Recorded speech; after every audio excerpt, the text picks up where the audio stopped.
Hi மார்னிங்கே காலையிலே ஒரு கட்டை சாயா போட்டு குடித்தாச்சு.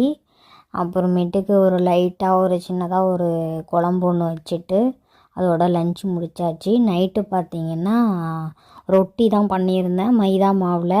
அப்புறம் ரைத்தாவும் ரொட்டிக்கு தொட்டுக்கிறதுக்கு போட்டிருந்தேன். நல்ல மழை பெய்யுதுங்க. சரி, ஆன்லைனில் என்னோடய பேபிக்கு ஒரு ட்ரெஸ் ஒன்று ஆர்டர் போட்டிருந்தேன். அப்புறமே அதை ஓப்பன் பண்ணி பார்க்கலாம், என்னன்னு பார்க்கும் வாங்க.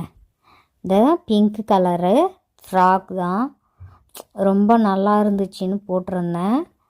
என்னோடய சேனல் உங்களுக்கு பிடிச்சிருந்ததுன்னா சப்ஸ்கிரைப் பண்ணுங்கள், லைக் பண்ணுங்கள், ஷேர் பண்ணுங்கள். பாருங்கள், நல்லா சாஃப்ட் காட்டனாக இருந்துச்சு, நல்லாவும் இருந்துச்சுங்க. பாருங்கள், ஃப்ராக்கு நல்ல டிசைன் வச்சு கை இல்லாமல் அதில் ஒரு டிசைன் வச்சு கொடுத்துருந்தாங்க. ரொம்பவே நல்லா இருந்துச்சு, நல்ல சாஃப்ட் காட்டன். என் பொண்ணுக்கு ரொம்ப பிடிச்சிருந்தது, ரொம்ப ஹாப்பி ஆகிட்டாங்க. தேங்க்யூ.